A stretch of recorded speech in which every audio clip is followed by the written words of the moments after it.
Hey, yo, welcome to the Godcast. I say outlandish things because it's true and entertaining. I have literally experienced the book of Revelation. We as a people need to come together and think our way through our issues by putting ourselves in the opposite point of view and realizing where we can improve. There's so much deception in this world that we must continually be the truth to our best ability in order to discern the truth from lies. If you want people to believe you, you can't lie ever, no matter how crazy it might sound what you gotta say, but you have to speak the truth. Jesus was the perfect lamb who was slain as a sacrifice, and now we are the black sheep who are going to be set free. Welcome to the light. Welcome to the light. Welcome to the light. Welcome to Godcast. The Goodness Over Darkness podcast. Here's your host, Emmanuel Kingman. Hello, everybody, and welcome back to Godcast, the Goodness Over Darkness podcast. I am your host, Emmanuel Kingman, and with me, per usual, for the intro is Mimi. Hello. Hello, love. How are you? I'm well. So on today's episode, we had on special guest Kara Mosher from the Let's Be Friends podcast. This episode is really, really good. Kara and I share a lot of the same abilities, and during the episode, she starts to see that we have shared past lives, quote-unquote past lives together, that our higher selves know each other on a much higher level than what may appear to us at the moment. So this was a very exciting episode for me. So what was your impression of this episode? I thought it was a great episode. Yeah, what'd you think of all the different technology mishaps that were happening during it? Yeah, I don't know what to say about that. Yeah, what they say, it's Mercury retrograde, and then yesterday I had my whole system was all messed up until I was offline, and then it was working, so who knows what's going on. But you and I just got back from St. Augustine for a trip that was super cool. Mm-hmm. Kara and I, we talked a lot about Jesus. We dispelled, maybe not dispelled, but we were talking about how the New Age stuff, you can't really trust who you're getting the information from. You have to go straight to the source, which is God. She has recently come to know Jesus as well. I see the part of the path that she is on I was at just a few months ago, and maybe it's a different path, obviously. So maybe, I don't want to say she's going to get to another level. I mean, obviously we're all going to get to new levels, but a deeper relationship with Jesus, maybe she does, maybe she doesn't, and it's okay no matter what she does. It's okay no matter what any of us do. It's all for our benefit, no matter if we come to Jesus more or less. It's for our benefit.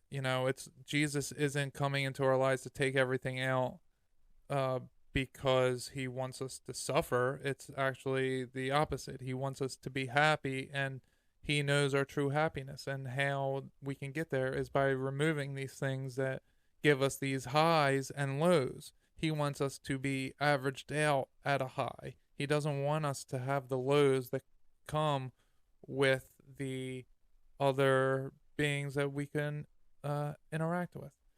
And she's super psychic. I mean, she was getting a lot of stuff all throughout the conversation. It was really cool. And the way she sees things and all. I was just telling you the other day when we were in St. Augustine how it would freak me out if we saw a ghost because St. Augustine's haunted. It's very popular for that. I'm like, if I saw something face to face, I might freak out. And she's like, oh yeah, I was just in the Orion Council. There's 12 of them around me, and it was cool. I was like, oh wow. Like I don't know how I'd you just have to be ready for it. Yeah, and if actually, you're not ready for it, you're not ready for it. During the conversation, I was picking up on that she has been doing this her entire life, as she said, that she sees them because she's been doing it for a very long time. But for me, they're not going to show themselves because I declare that I don't want it to be that way. So they're like, okay, we won't, we're not going to upset the apple cart. So, I mean, maybe one day, I guess I will. But we talked about the firmament a bit. She talked about being in space and seeing that the Earth was circular, which I forgot to bring up. But what Ryan Zem, what we learned in his episode, refraction. Atmospheric refraction, or what he calls horizontal Yeah, so refraction, that no matter what, you would see it, but it would round off. Eventually, it would become a circle. So, there is that. Her awakening was quite the tale. Yeah. I mean, just the entirety of what she was going through, her mindset from just last year, what she said, June. Yeah, it's amazing how people go from, wearing masks and being in full fear, and like I was making masks for people, and I didn't know you were wearing a whole get-up. But I was just wearing a mask, but, but how this fast was before some of us the go lockdown. from there to here, and how slow it is for others to get here. You know? Well, and as soon as they locked us down, I was like, oh, this is bullshit. I'm not wearing a mask. But at the time, I refused to go into nursing homes because I was filling vending machines, and I had nursing homes on my route, and I refused to go there. And I was wearing a mask when I went to other places, and all my coworkers, I didn't really see anybody, but they would be laughing at me maybe not laughing at me, but they would be giving me looks, and my customers, clients, whatever, they would be looking at me like, why is this guy wearing a mask? And there was one other person who was wearing a mask before they said to wear a mask, and it was because he was a big conspiracy theory guy, and his name was Cliff, so I'll give Cliff a shout out. Hopefully I get to talk to Cliff again someday, security guard for a place, and we used to talk about all sorts of stuff. And then one day I just didn't, I never showed back up. So I never got to talk to Cliff again. But he's the only one. He was wearing a mask because he's like, you see him dropping dead in China? I'm like, yeah, I got my mask on too. Like, we're the only ones. And everyone else is like looking at us like we're crazy. And now they're wearing masks and we're Now like. it's the complete opposite. Your whole state is like still masked up.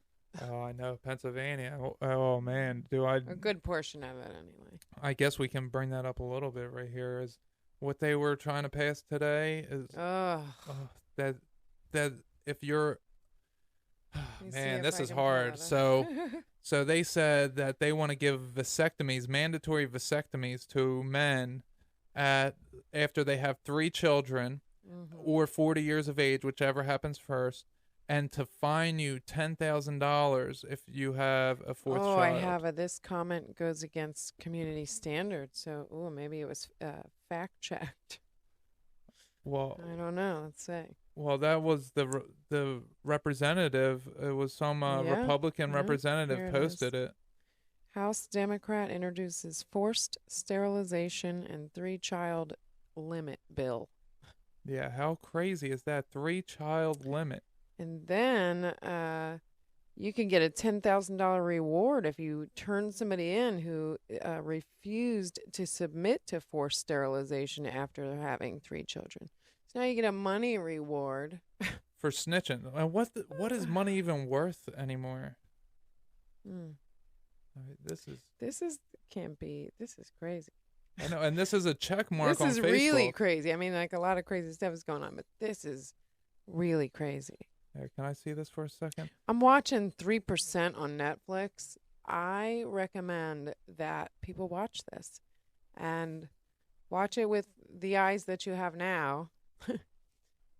Yeah. And put those pieces together because, 3% after, Okay, I read this wrong. I said $10,000 fine, but I was just read it briefly. No, it's a reward. Yeah, it's a $10,000 reward for turning in people. Yes. And that is so.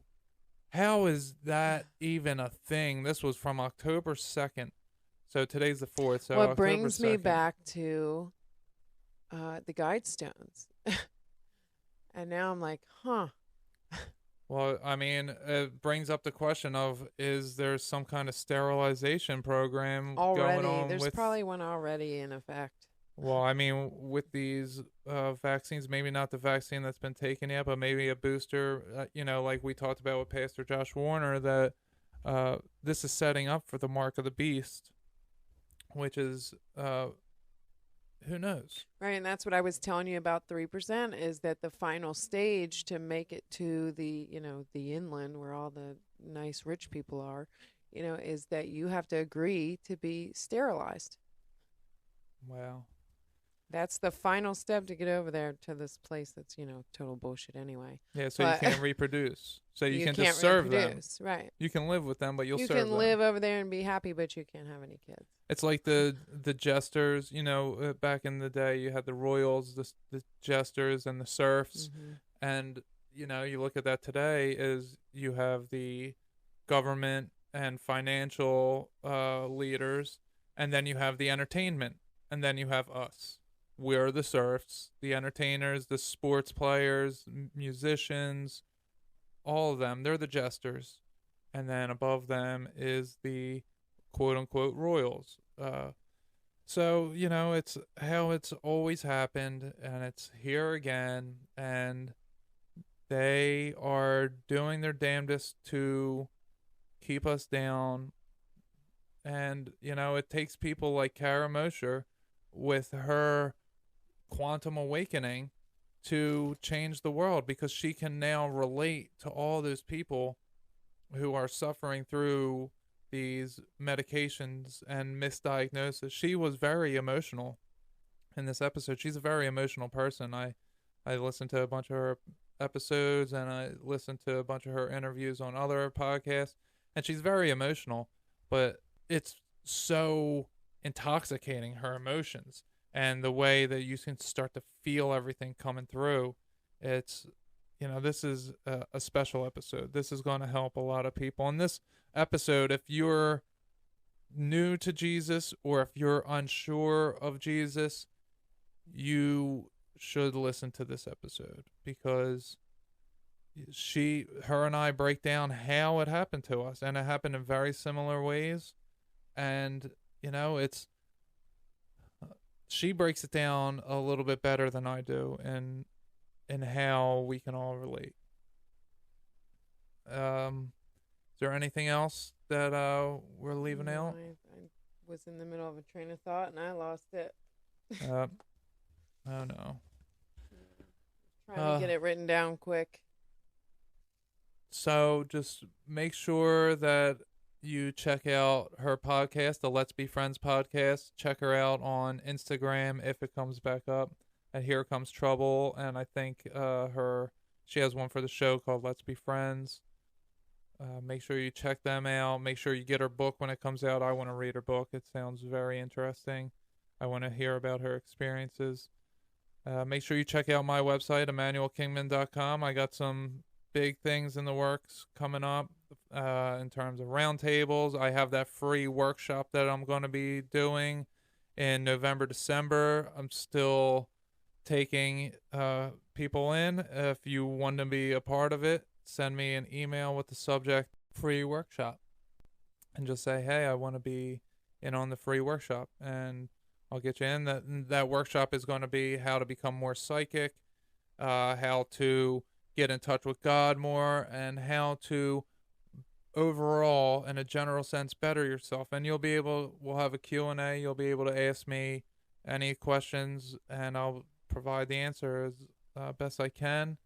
And I'll be giving instructions, the best I can on how to, for your specific needs. And if anybody wants a spiritual baptism, I know Kara and I both talked about a baptism using psychedelics, which I don't use psychedelics with people, but I can help facilitate a spiritual baptism with the assistance of Jesus Christ. So if you are interested in that, you can hit me up on my website. You can check out all that. Or if anybody is struggling with a Kundalini and needs some assistance getting that under control, I have a mentorship program that you'll get direct one-on-one work on learning how to do all that, because I've done it for myself. So I've been through this process. I know it works because I've done it for myself. I've done it for other people. And you can check out the reviews that I have on my website of what people say and how they've completely changed after I've been able to meditate with them because I am working with Jesus Christ, and he's going to take out what's wrong, and he's going to help you, and you're going to work with him on a personal level, whether you know it or not afterwards. So eventually you'll know it, but maybe not at first. You won't. Yeah, so I have that. I have the round table coming up. I'll be having a round table, hopefully one per month, maybe not that often, but I'm hoping to get one per month. And I also have a bit of a new show coming out. It'll be hosted. I'm not ready to talk about that just yet, but just keep looking forward to the future. All right, so make sure you stay tuned at the end of the episode for a preview of the next episode. And without further ado, here is Kara Mosher. Hello, everybody. On today's episode, I have on a guest who had been going through a quantum awakening. She went from wearing gloves and masks due to fear of the virus into realizing nothing external can save you. She's a fellow knower of Jesus and is host of the Let's Be Friends podcast. Everybody welcome Kara Mosher to the show. Oh, I love the claps. I hear like tons of them in my head. Everybody listening, thank you for having me. I'm so happy to be here. Thank you. I'm so happy to have you here. And, we've been setting this up for a little while, and I was so excited to talk to you. You had on Jeremy Malcolm a while back. My favorite. I love him. Healing with Jeremy. He's just, he is the sweetest soul. And people say the nicest things about him still. Like I get messages all the time. People just send it like, oh, Jeremy's so full of love. We love your episodes, Jeremy. Oh, yeah. Yeah. And once I heard that episode, I was like, oh, well, I got to speak to both of these people because the love and happiness that was going on in the conversation. And you and I had a lot of different commonalities, and we both just came to Jesus. We're both psychics. You might not know as much about me, but we're both psychics, and we both newly came to Jesus in the last few months, like knowing who he is and having a personal relationship. And starting the podcast not too long ago, the quantum awakening, there were very many similarities. And I was like, well, God's calling in his warriors right now, and some of us are heeding the call. Yes, that is, couldn't be more true. I mean, everywhere. Glad to be on your life, team. Everything. Yeah, I'm glad to be on your team. Glad to be on Team God of the highest, please. Thank you, Jesus, for walking me that way. Gosh, definitely didn't want to be the other team. Yeah, because Satan's the coach of the other team. That's why I say Jesus is the coach and I'm the quarterback. I'm ready to go. I love it. I get it. I totally love it. So do you want to tell my audience a little bit about yourself? Sure. So I have a memoir coming out here very soon called Here Comes Trouble. And it's about, the tagline is 30,000 pills I never needed, memoir about my quantum awakening and remembering how to heal myself. I had been misdiagnosed bipolar for over a decade by over five psychiatrists, and was very miserable, very sick, very depressed, very angry, lots of suicide ideation. And these depressive feelings and just chaos and instability in my life had been going on for most of my life, except for good times. And there's always the good times when you're kids and all that. But as I grew up, it got worse and worse and worse. And finally I got this bipolar diagnosis, and I just was like, oh yeah, this makes sense. I'm miserable, and now I have a reason, and I'm just going to be it. And I gave up. And then I found out in 2019 that I actually did not have bipolar. I was correctly diagnosed by, not that I believe in any of these diagnoses anymore at all. I was correctly diagnosed by Big Pharma as borderline personality disorder, which is very similar to bipolar. The difference is bipolar is a mood disorder, so it's treated like depression. It's treated with pills, and it's not curable. You're done. You're broken. You're less than everyone else. You've got a problem in your brain. You've got a quote unquote chemical imbalance. Your feelings aren't valid. You're broken. You're whatever. Borderline personality disorder is a personality disorder, and it's treated with a skills-based therapy called dialectical behavioral therapy. You don't even need pills to treat this. And it's a skills-based therapy. It's 1/3 mindfulness, like breathing, connecting with the moment, small little ways you can be more involved here in this actual world that exists, and not disassociating. And then 1/3 interpersonal effectiveness skills, which is learning how to feel. Because I had numbed, I had forgot, I couldn't tell you how I felt. Like I had numbed in any way I could, drugs and just choosing myself to not feel. But learning to feel and process it. And most people, all people I feel that have these labels like borderline personality or bipolar or whatever, you're sensitive.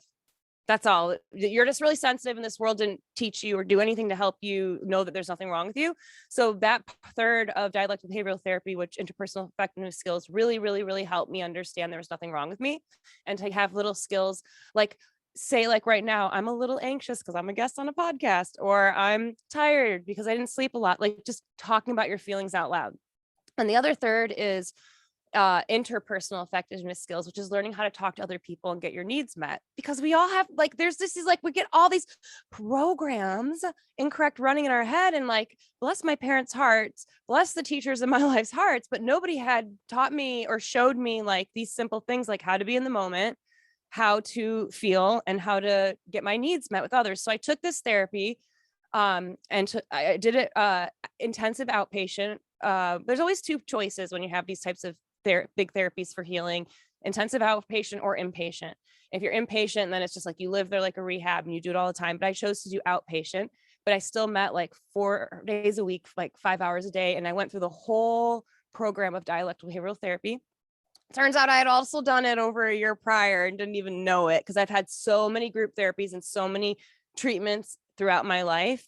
But it never clicked then. You really have to be ready. Like the number one means for success with dialectical behavioral therapy is you have to want to change. You have to want to heal. If you don't even try. Don't even start. Because if you don't have that willingness, it's not going to work. You're going to probably be a pill person and be on that track for a while until you're ready to get rid of the pacifier, essentially drop the blanket and pick up the skills and start to feel. So I did that. I, with the blessing of my psychiatrist, took 8 months to titrate off the pills I was taking. And I was completely maxed out on pills. I talk about this in my book. I was actually going to the psychiatrist in 2019 and being like, hey, I'm miserable still. 8 years of this treatment for bipolar, and I'm miserable. Like I'm unhappy. I'm 85 pounds, like overweight. I don't want to be alive. I've given up. I have anger outbursts all the time. My relationships are all falling apart. I'm probably going to cry. I start thinking about how miserable I was. And it's so funny. I literally cry on every podcast I am a guest on. I'm going to cry. You're real. Yeah, I am real. I am real. I'm not bought. I can't be bought. And I'm not an NPC anymore. I'm a real, like in this world of fake shit everywhere, I'm real. But anyways, I got off the pills with the 8 months. I titrated off. I did dialectical behavioral therapy, and then I did it again weekly. And then I did ayahuasca and I was done with therapy. I was like, whoa, like that. And that's in my book too. But I did lots of healing methods, psychedelics with mushrooms, reconnecting with God, therapy. I've been in one-on-one therapy most of my life. I did everything perfect as a bipolar patient, took my pills, never missed pills, followed all the regulations and never got better. Found out I had been misdiagnosed, did this dialectical behavioral therapy, learned to accept myself as I was, and then literally woke up. Like woke up. When I say woke up, like had no clue that we were living in something similar to the movie The Matrix. I used to trust the government. I used to listen to everything on TV. I used to have a fucking Fauci shirt that I would wear that looked like Gucci that I thought was cool. Oh, I do. It's on my Instagram. I know. Hold on. I also had a Governor Cuomo shirt with hearts all over it. I voted for Barack Obama. I voted for Hillary. I saw Barack. I mean, and it's okay. Wow, you're a 180 now. Oh, you have no wait. Donald Trump was enemy number one in spring of 2020, and it was doing a loving kindness meditation hymn, which is a skill for dialectical behavioral therapy. Do loving kindness to the person you hate more than anything in the world. Because that's strong. If you can love that person, that's amazing. That's opening your heart. What was Donald? And at the end of that, I found out it sparked my awakening. it's very interesting that the person you hated most was the president, who you've never met before, and actually like affected your life in a personal level. But that's So, the type of mind controls manipulation that's going on through the yes. media, and He showed, why. yep, he Right. showed me that and it doesn't matter how Donald affected anybody. If you love him, you hate him, he moved you. He Hmm. moved you. I think his name is Trumpet. Like, I definitely don't think he's my savior. I think Right. everybody in politics I think it's all bullshit. I didn't vote this year, like, unreal. But anyways, yeah, so I had a big fucking awakening and it just hasn't ended. Like, I continued on, and then I found out, as getting off the pills, I reconnected with with psychic abilities that I've always had, which is just extrasensory. Like I Hmm. said, bipolar people, we feel a lot. I had been having insane experiences on psychedelics still, because I always took mushrooms. It's what I always did for fun, and just still had these experiences where I was seeing spirits and astro projecting and just like experiencing magic and not realizing it. And now that I've really woken up, and Jesus has been showing me so much from the Bible about what magic did to this world, and I'm just like, I am lucky that nothing bad ever happened. Like, it's, anyways, I'm just talking.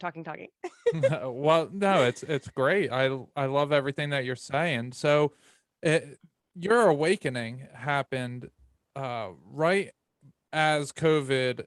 Yeah. So when you started doing your psychedelics and all, when was this? Was this 2019? Oh, I first started doing psychedelics when I was 19. I'm Uh, 38. okay. So, well, I meant A like good, the good 20, ayahuasca good trip 20 years. that Oh, you said. yeah. Yeah, So yeah. timeline wise, got off fully off the pills June 2020.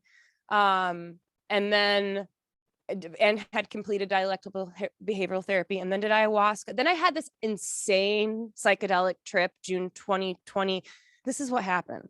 I guess I'm here to tell my story. So June 2020, I'm off all the pills. All right. And amazing, right? Because I was taking lithium for years. I was taking Depakote for so long, and that was a new drug too when it came out. Like, I was taking olanzapine, Klonopin. I was taking all this stuff, and I got off all of that, the heavy moods. And I think I know all of these drugs are derived from MK Ultra. This all comes out from the 50s. That's what they were doing. They were trying it out, and then they just watered MK Ultra. It's all over the place. It's in our food and our pills and our TV, all of it. So I got off that tough stuff. The last pill to get off was my antidepressant. And I had been on antidepressants on and off since my 20s. And I truly believed swallowing a pill would make me happy. And I smile right now because it's like, I literally believed swallowing a pill would make me happy. It's just fucking crazy. Because Yeah. we make ourselves happy, by the choices that we're making in our lives, like, and by listening to ourselves and feeling and all that. But anyways, it was that last antidepressant I was getting off in June 2020, and I tried killing myself. I got off the antidepressants. I was completely off the pills, and I had never tried killing myself. I've had suicide ideation since I was 16, and I would have a rapid suicide ideation, and that's just wanting to be dead.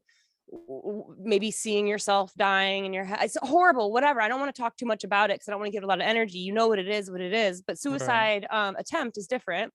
You have a plan, you do it, you work it out. I had never before.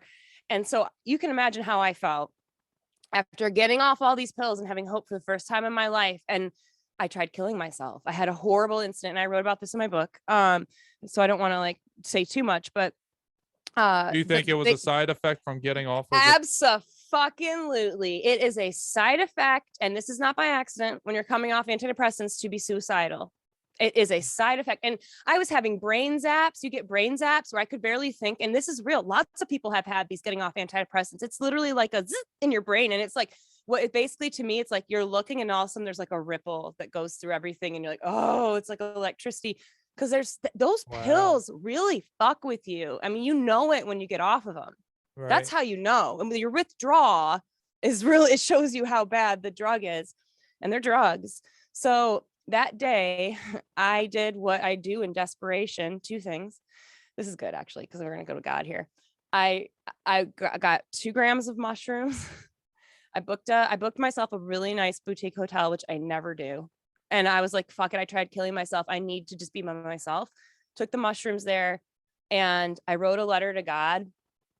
And I was like, okay, I was just like, God, like, I've had enough. Like, I've had enough. Okay. Like, joke's on me. Like, I tried killing myself today. Great. Like, I have no hope now. Like, so I gave myself to God. I wrote it down on this piece of paper and I have it still. And I just said, God, you can use me for I'll work for you fully now. Like, you can have my life. I don't, like this feeling that I'm putting out right now. I know everybody's feeling it that's listening to it. It's real. And I took the psychedelics and I had what I call my baptism. The chapter's called baptism because there was a bathtub there, and I had the trip, and most of it was just in the bathtub. And I see spirits and my guides, and this was my true guides. This is not fuckery. They came to me and they were like, "Oh my God, you woke up." That was the first thing they said in front of me. This guide is, which is like a neon. If I describe this, people as like crowns, neon gold crowns, just God, like just big essences and energies. They're staring at me in a circle and they go, "You did it." And they just clap like, "We've been waiting lifetimes for you to wake up." And in that moment, I just knew like something had happened. Like I had God, like the shackles came off or something of the programming, the big programming. Is like something happened in me, and they were like, "This is the lifetime you're going to heal yourself. This is the lifetime that you're going to be fully awake, Kara." And I didn't get it. Oh, man, I really didn't know I was going to cry so much. This is but amazing. yeah, I'll hop in for a second. Yeah. This is so beautiful that one of the, probably, I don't want to, say anything out of your mouth, but one of the hardest or most difficult things in your life really you had nowhere left to go but to God. Right. And you used psychedelics to go do that. And a lot of people nowadays are afraid of psychedelics because of, the mainstream narrative on them. But I also had a baptism happen to me. I wasn't in a bathtub, but when I took mushrooms, I was reborn again. I literally, oh my God, I experienced birth. I was in this completely white room, and then I just experienced being born, and I was reborn. Wow. So I really relate to this very much so. And I can feel your emotions. I can feel your energy right now. Yeah. yeah. You're very powerful. And so your guides came to you. You could see them in front of your face. Yeah, there were 12 of them, and it was like I was the bonfire, and they were around me. And I'm gonna say this was the Orion Council of the Light, and that bothers some people because I know there's all sorts of negative stuff about the Orion. I didn't know and all this, but I'm very much connected. I have had what happened the fall after this was these experiences with interdimensional beings, and that's a whole nother story. But I'm connected with, as a channel, I am connected like this, but that's what this was. And they were just like, "You're going to heal yourself." They showed me that I was growing cancer inside my body and that it was killing me. And they showed me how cancer was killing everyone and how it was connected to emotions, and then how it built up inside of us and how we could all heal ourselves by feeling and just all this stuff. And yeah, and so I came out of that, and it was just like I had been reborn, just like you're saying. That's why I call it baptism. And then a couple months later, I did ayahuasca, and Kali Ma came to me. And again, I didn't know anything about spirits, some being good, being bad, whatever. Like, my experiences with seeing beings on mushrooms is I saw Ganesh like 15 years ago. I was looking at my friend's face and it turned into Ganesh, the elephant face, and the eyes were like spinning around her, and they popped like 100 eyeballs popped out. And I was like, what the fuck? I didn't know that was Ganesh. I didn't know who Ganesh was. I never studied anything with religion or anything at all. I had to look it up. I had seen Buddha many times appear to me, but I knew who Buddha was. That was the one guide. And I don't call them gods. They're not gods to me. They never were. They never told me they were. They were only teachers. That's just my relationship. But then I saw Kali Ma when I was in my ayahuasca ceremony in the middle. I opened my eyes, and she's a Hindi god of like time, just death, destruction, and time. Right. And she's got her tongue out like, when the skull's clanking and red eyes and blue face. And I was like, what the fuck is that? Because I didn't know who she was. I didn't know what that was. And she had come to help me kill the old version of Kara, essentially. And I write about this in my book, this transition from old Kara to new Kara. And so Again, I have so many thoughts about these gods that have come to me so easy. This magic is real. Like that spirit realm is real. And I've just learned like how now I just always want to say, please be careful, everyone, because I'm so grateful. I've had really positive experiences. I've just been hearing stuff lately that some people don't. But anyways, then after ayahuasca, a week later, and that was September 4th, 2020, I did ayahuasca. I'm so sorry, my dog's barking. It's fine. My audience is used to my dogs barking. Okay, I love her. She's amazing. Leica's getting a shout out right now.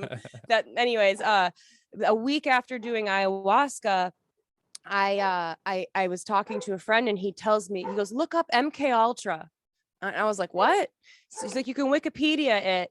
And so I Wikipedia'd MK Ultra, and I learned that the CIA had done tests in the 50s about mind control, and the Nazis, that takes me to Project Paperclip, that the Nazis never went away, that they came over here. And then it takes me to Operation Mockingbird, and I learn about how they've been using the TV for propaganda, all basically like in the same moment.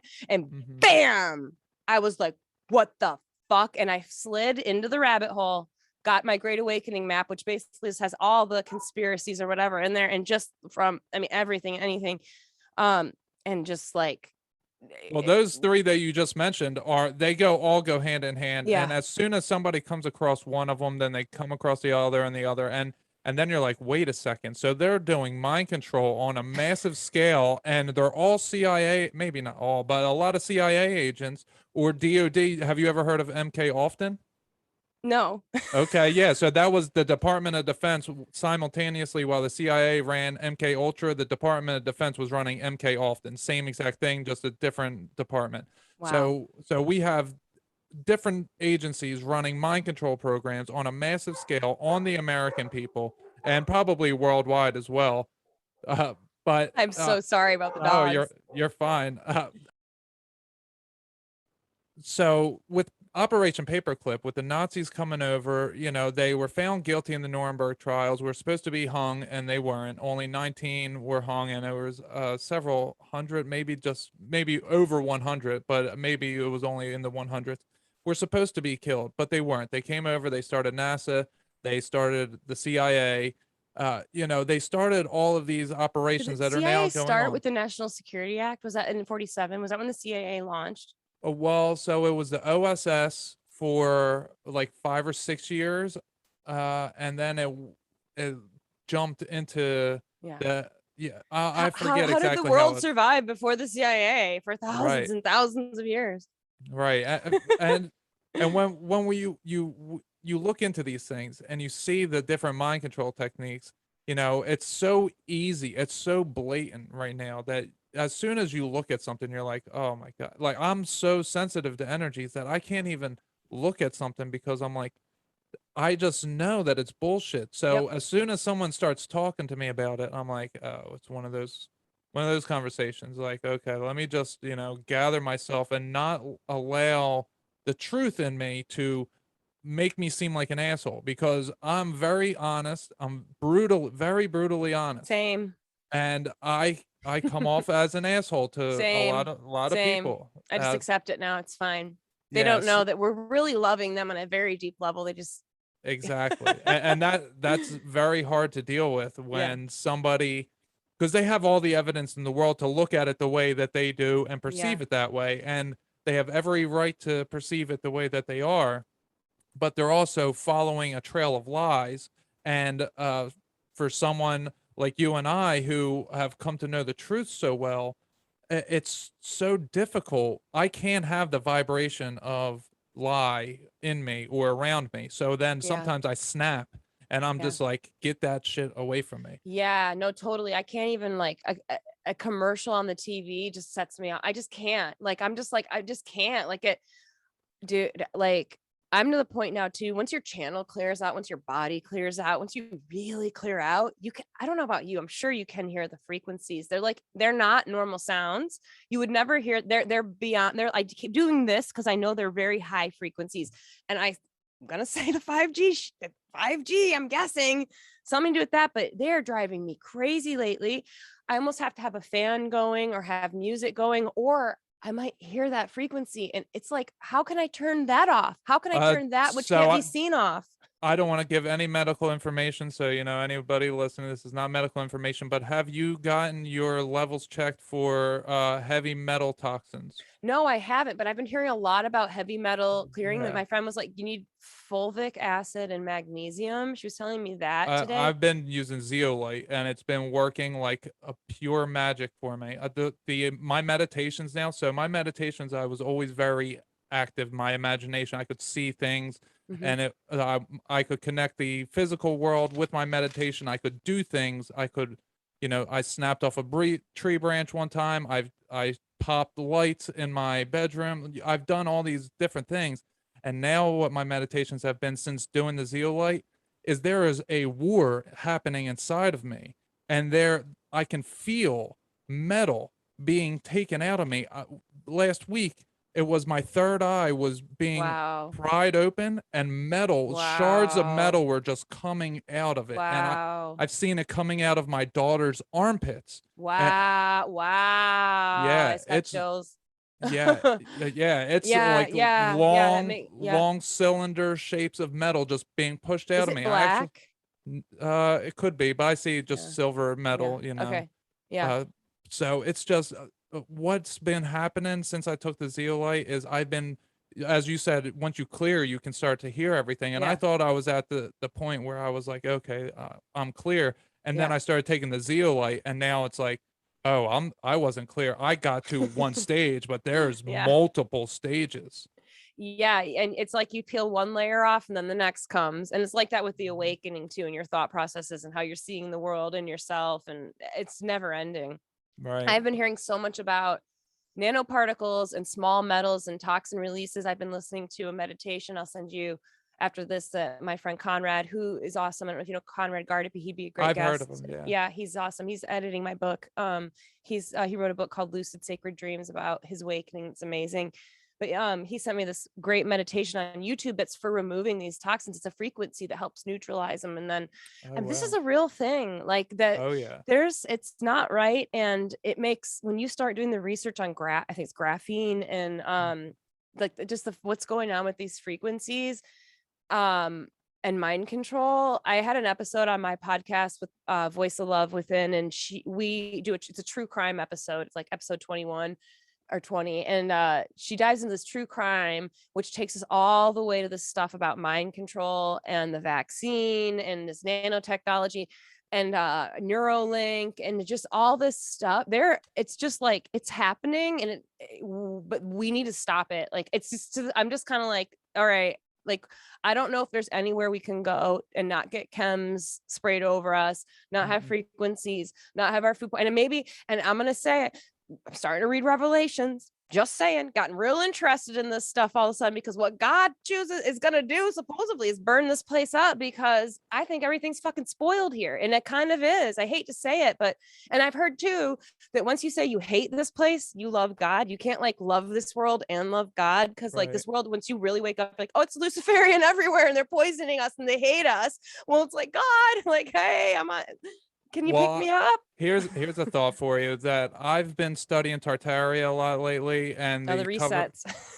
And I've come to the conclusion somewhat, I'm not completely sold on it, but I've come to the conclusion that the rapture has happened. The book of Revelations has happened in the late 1700s, or maybe mid 1700s to late 1700s. And that we are beyond the Bible times now, that we are about to be at the second, I forget exactly what it's called, but Tribulation? No, we're beyond that. That they're just playing it out. This is like some kind of pretend thing that they're doing. They're making things happen, making it appear as if revelation is happening, but they're distorting it in a way that makes it seem like anyone that's saying no, it's not happening, can say, they have the evidence to provide that. But so what does that make us now here for? So this would then be a hell. That I've had that thought before. That this is hell. People don't like that. That's one of those things that we say that people don't want to hear. Right. That's for sure. But and I also heard something interesting, that we are the beings who lived prior to Jesus, and now we are all here in order to then accept stop, Jesus. stop. I'm getting massive chills. You're saying such a synchronistic thing of a conversation I've been having with a friend. She literally said yesterday to me, what happened to all the souls that weren't saved before Jesus? Yeah, they didn't you go just said- anywhere. Yeah. I've been connecting with them, especially when I do the Book of Enoch series, the fallen angels. They say, I have come to realize I am a fallen angel. My name was Gotiel, and I was the goat-headed being that they worship, known as Baphomet. But it was very, the fallen angels don't like me telling that they are everything, that, or not everything, that they are manipulating everything. Secret societies come from them. The aliens that we know that are physical are just amalgamations of human DNA and animal DNA and some sort of amalgamation to make them who they are and what they are, and different fairies and all these different things that seem so illogical, Bigfoot and all that they are responsible for all of it. And so when I start to talk about them, it starts to storm really bad at my house. It sounds like the firmament is being broken open right over top of our house at times. Like it gets really bad thunder. So I've come to realize that we are in a place of nothing but deception. There's never been anything real about this world. It's just been more deception and more deception and more deception. That starting at least in the 1800s, late 1700s, early 1800s. Yeah. And I don't really know what that means, but I think that Jesus somehow went to the actual hell. Jesus and the saints that were here, the Catholic Church, they have all these different saints. I don't know a lot about the biblical stuff. I'm just learning. I don't know. Yeah, I don't know too much about it either, but I just know all these saints are always depicted with halos around their heads. And that I get the thought sometimes that Jesus and the saints did a switcheroo with Lucifer and the demons. Lucifer and the demons came here, Jesus and the saints went there to clear that place out, and now they're finishing that up and then coming here so we can all finish this up, and then it's complete. Yeah, in some sense. Every death is an inevitable rebirth. Every birth is going to have a death. This is an endless cycle. I don't, it's like ebb and flow life. I don't know if there is an end. I don't know if there's a beginning. I'm not even trying to figure that out. I don't know. I'm trying to stabilize here. But when you start realizing that this whole place is fucked up, everything's fucked up. During my awakening, basically the last year and a half, I guess, I don't know, time is so weird lately. I received telepathically most, that's just how all my channels were activated. I'm someone who can see in the psychic plane, see in the physical world, hear, taste, smell, all of it. But I choose to receive telepathically. It's just simplest, which is just kind of like how I'm doing again. I've got my hand above here. It just kind of comes in, and I'm I was doing channeling for people and stuff for a while, but I kept saying I don't know how long I'm going to do this. I would hear myself say that. I don't know how long I'm going to do this. So book your appointment if you want me to do your past lives or to connect with your guides. And now I get it, because I am closing my channel. I don't want to do yoga. I don't want to do meditation with other people. Now that I know how these demonic, because I've been quantumly, it's telepathically being shown by God now, because that's where I'm God, I'm just going to love you, Ganesh, but I'm going to go straight to God for those obstacles removed right now, because why not go to the creator? I don't know. Why not just go to the one who does it anyway? Straight to the source. Yeah, straight to the source, because that's what I'm hearing. And I got real closed up my channel. I didn't want to connect with other people's stuff. And I'm receiving all this information, and God's saying, nothing is what you think here, which is what you're saying. And I have a good friend, Chantel, who works the medium for a long, long time. And she said the number one thing the spirit realm has shown her is that nothing is what we think here. Again, what you're saying, and this is an inverted world. I mean, I don't even believe what we're sexually attracted to is what we're sexually attracted to. I don't think what are we supposed to wear clothes? I don't know. That comes back to the Garden of Eden. We didn't need to till Eve ate the apple and felt self-conscious. Is the language we're speaking ours? I don't know. Are we even supposed to cut our hair ever? The silly things we do, we put makeup on and we get fake degrees and we watch movies and we don't have a fucking clue who we are. Everything here is just to appease other humans, Yeah. to be comfortable enough around other humans to live. And you, what you said about language, in order to connect with beings here, you have to be indoctrinated into their language. Because Yes. when you're a child and you speak the angelic languages, a baby, you know, a newborn, you speak the language of animals and plants and angels, and then you don't speak the language of humans, so you're like telling them like, you know, a baby's crying because it's like, I'm so frustrated, you won't listen to me, like Yep. I'm this Yep. this genius master where I came from, and now you won't listen to me. And then by Right. the time we can communicate with them, we forget what we were here Yep. to do. And it's so easy to lose your way when you're trying to just get by and not cause any ripples in the reality. But that's kind of what you have to do in a twisted sense, because we are not of this world, we are in this world. And as you were saying, you know, it is not what we think it is. Nothing No. here is No. as it appears. I actually No. had the thought the other day that we're upside down, and I got it.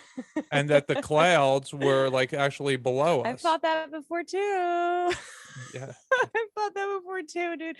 I woke up today, I had the weirdest feeling. The first thought I had was, am I feeling the world spin? Like turn, like it felt like I felt dizzy, and I got up and I almost fell over, and I had vertigo for like an hour or two this morning, and I've had it a couple times in my life, but this was just waking up. And then we were chatting earlier, like Instagram's down, like Facebook's down, something's going on like right now in this world. And but what I just like, what if we're flipping? What if everything's flipping right now? I don't know. Like, Yeah. but you mentioned firmament, and I know that's in the Bible. I know it talks about that. And I'm not sure I've seen on psychedelics a dome. I've Yeah, me seen a too. fucking dome. Like I have I've seen it. pictures of it, actually, like literal pictures of the night sky, and you can see it very clearly. It's on my Instagram. If Instagram comes back up, you can Yeah. see it on there. It's crazy. When I saw it, it was more like an energy field, and it was but it's there, and I was like, oh, that must be the Matrix, or I don't know what that is. And then the Akashic records were up there, and I mean, I've tapped in this is the weird thing for me, is like this stuff is real, this stuff is there. Like I just, the way I've experienced it, and I'm not here to make anybody else believe with me, this is just from my personal experiences. But like, I also did DMT once, and I write about this in my book. And the one time I've done DMT, and I don't know if you know much about DMT, but like it's dimethyltryptamine. Yeah, it's the spirit molecule, they say. Like it's in our pineal gland. Like it comes to you when you're born and when you die. And it's like, I don't know if there's some kind of physical chemical reaction that has to like spark this. Maybe it's that. I don't know. We're more than just DMT, but I did DMT and I blasted off.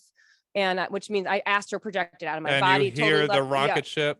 More than I didn't hear the rocket ship. I mean, man, I'm it like, was so loud, whistling in my ears. It sounded like a rocket taking off. It was like, I just silently fell backwards out of this reality and was floating in the infinite nothing. Like, thankfully it wasn't that intense. But well, I mean, it was really intense. Believe me, I left planet. So this is what I want to say.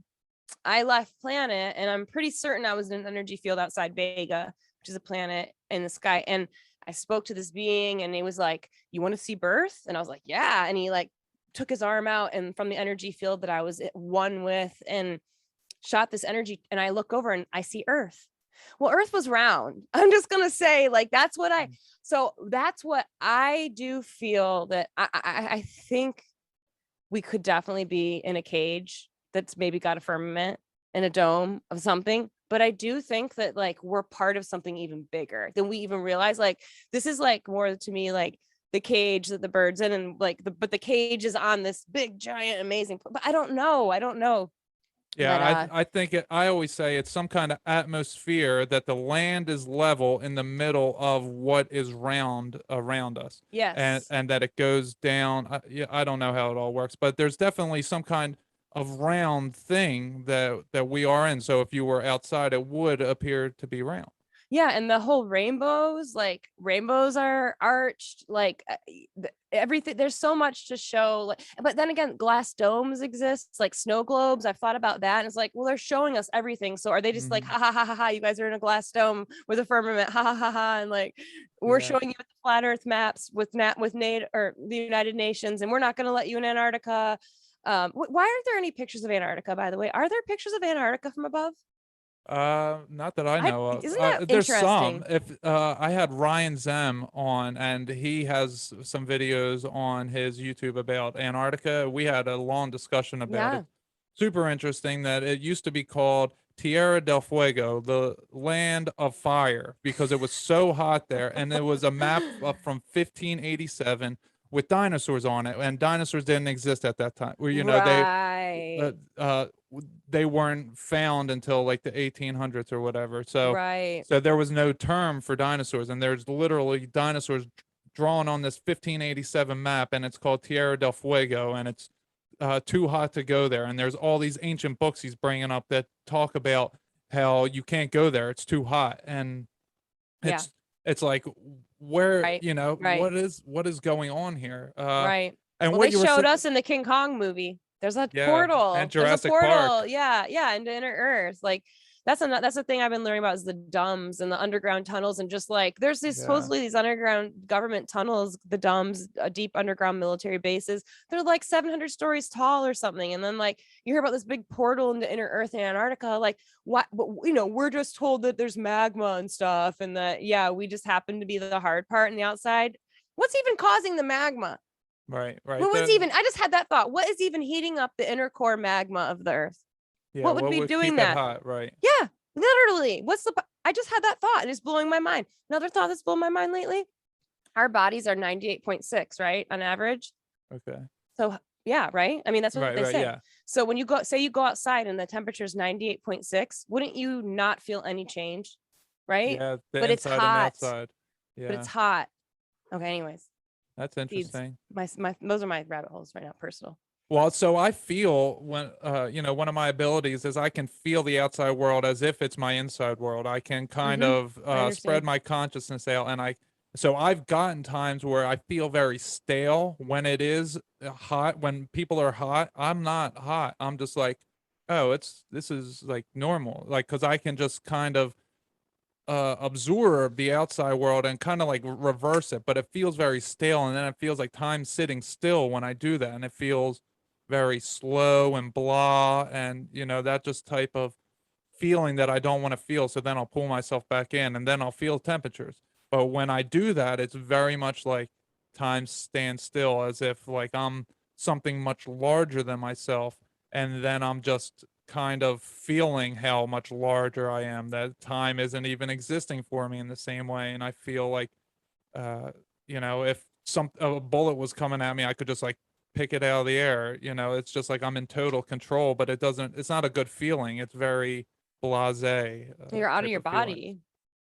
Yeah, well, my that's you're not grounded in. out. That's why all of that feels that way. It's because there is a quantum space around us. It's a real thing. That's a spirit world. For sure. What you were saying about the firmament, about the little blocks, like I said, I have the pictures. You can see the white lines that make the grid. But I also, when I dream and I'm nearly asleep, because I practice meditation so often, I can go through and I see it sometimes. Sometimes, I'm almost through and I'll get woken up, and then I'll see it, and then I'll get pulled back into my body. And I see different pieces of the grid just light up as I'm exiting. And once I exit, I don't have any memory. I don't retain anything. Oh, weird. Yeah. So interesting. Memory doesn't exist out there. I've written about that a little bit. The concept where whenever I've like astral projected or gone somewhere to another dimension, I never realize it until I've come back in my body. And what I conclude from that is that the thought that you've gone somewhere, which you're saying memory would also be like memory, is a human thing. So we can't even that's why you don't have the memory. I don't know. Yeah, that's a good point. Something's different. There's something about this life, this physical life that we're in right now, in these physical bodies, in some kind of mental prison that very likely has a firmament prison outside of it. Mm-hmm. And I don't know. As above, so below. Yeah. I mean, yeah. And it's like, if I had a jetpack, sure, I'd go up there and I'd take a look, but I don't have a jetpack. So, I love to talk all day about what the moon is too. Like, it's not fucking what they say it is. That's what you learn when you wake up.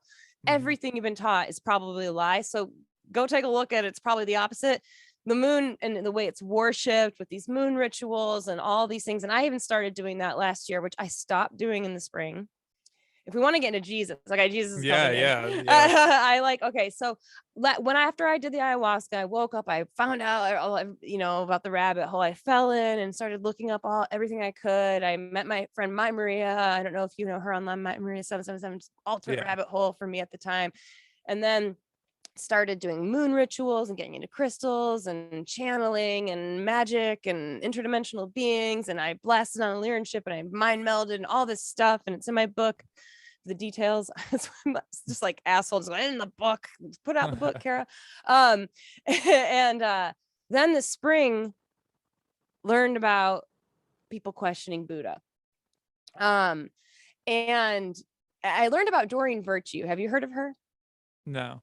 So she was this channeler and she made angel cards and she was big in the scene, the new age scene. And I actually know someone who knew her at the time. They were friends, and she just had us left it all behind and said that was the devil. I was deceived. Past lives aren't real. All of this stuff, just totally, and was hardcore Christian now, denounced everything she used to do, all of it. And she was probably 55, 60 years old. That's a long career to denounce. And she says, throw your Buddha statues away. Never say none of it. Hold on. When was this? She said, throw the Buddha statues away. When? This was, I learned about her spring 2021. Okay. I don't know when she actually said all that. I don't look into her much because I personally don't think her energy is well, I'll say this, that some of my audience are familiar with. Mimi and I had this big Buddha painting in this spring. It was over our computer in our living room.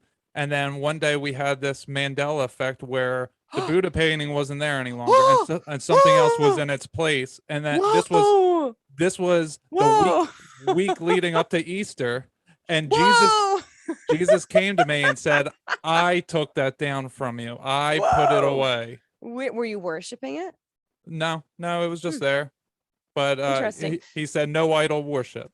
Right. So I learned about just the fact that, because I had told you, I mentioned earlier, I've seen Buddha. And I've asked him once, I want to be clear with everybody, this wasn't like Buddha was just with me. Anybody can. You can be with any, that's the thing about these spirits. You call them in and they send their energy to you. They can be anywhere all the time. And I've worked with Buddha a long time. I love Buddha. Buddha never said he was a god to me. I never idol worshipped Buddha, ever. None of it. I never had a weird relationship with those guides. And which is maybe why I still have all my stuff. I don't really even have I have one statue of Buddha, but I don't worship it at all. But anyways, I love Buddha. It's a piece of my heart. It made me sad and it shook my fucking world to learn that that Buddha could be wrong. I was like, oh fuck. So what happened was it was my first learning that the new age was hijacked. Just like everything. I mean, I had been using the words ascension and 5D and vibration and I'm right there with you. Oh yeah, I felt right. And for about 6 months, and I'm sure I talk about it on my podcast and some of this stuff and magic and all this stuff. And all of a sudden I was like, whoa, what's going on here? But I had about a month before that. I was into tarot 15 years ago. I did tarot more and I played with the cards again in 2020, but I put them away once my channeling opened up and I was like, cards are a waste of time. I'm just I can just get the answers. And I just naturally put my cards away because I was like, I don't need these. And I stopped doing moon ceremonies this spring too. And I had been charging crystals under the moon for a couple months, had just learned about that, stopped doing it. Didn't feel right. Okay. Learned about Doreen Virtue, basically, which just means people were questioning the new age. And I just started, I almost feel like something just took my voice. Hold on. I'm not going to lose this thought.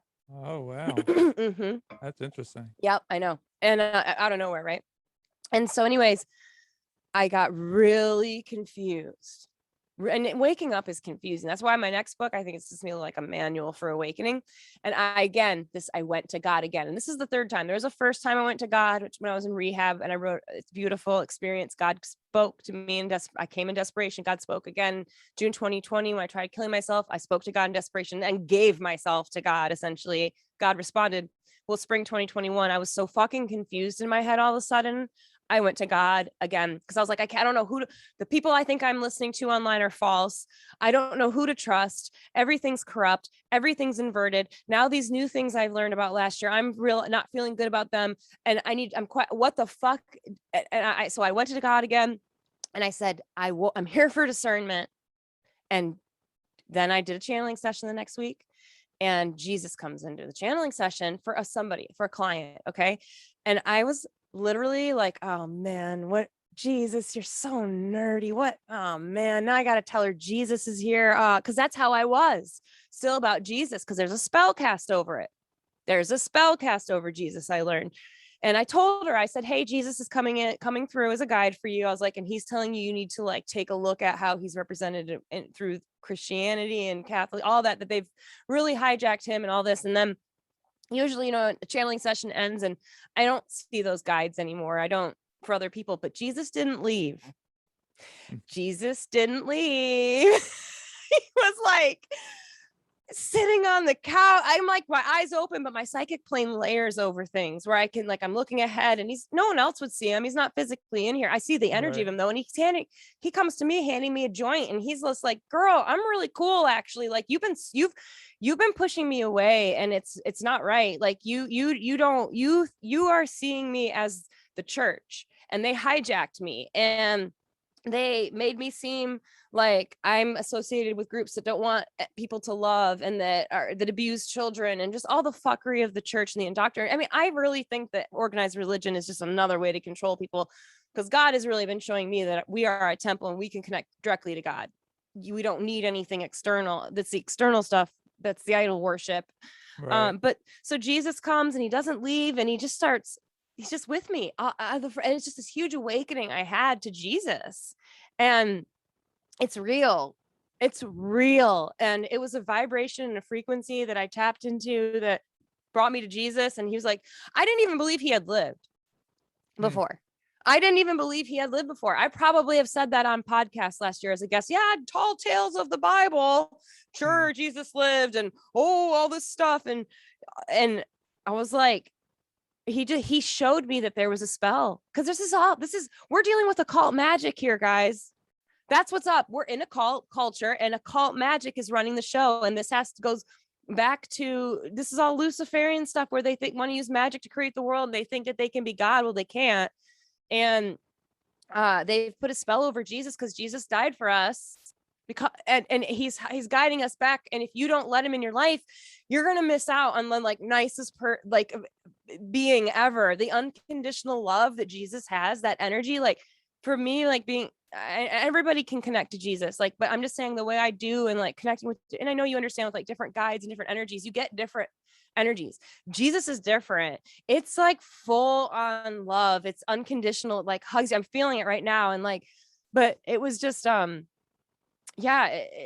then, so yeah, I discovered the new age was hijacked and there's all these people that aren't even talking about Jesus. They aren't even mentioning that. They're just never talking about the Bible. It doesn't matter. I mean, I'm not saying the Bible's the end all to everything. I'm not going to ever say I know anything to that level, but it's sure worth reading and looking at. And there's a lot of great stuff in there. And the way things are playing out around here, maybe I've gone too deep and I see symbolism everywhere. But it seems like everything's Luciferian. And if you're not Luciferian, you're with God, okay, of the highest. And I just really needed it. This is just me. I wanted to be very clear suddenly what team I was on once Jesus came. Yeah. And I was want to make a choice. Yeah, exactly. I want to tell you a little bit about how I came to Jesus because so when I'm a kid, I was neutral about Jesus and Christianity. I was baptized as a kid at Methodist church, whatever. I went to Sunday school. We didn't ever go to church. I didn't learn anything about God or Jesus. So I was neutral my entire life. And then I was atheist as a teenager. I became a drug addict, all that stuff. And then I had my awakening. I was reading your stories. Is you've lived that's a journey. Yeah. You're strong. Well, God gives you what you can handle, right? Exactly. To remind you.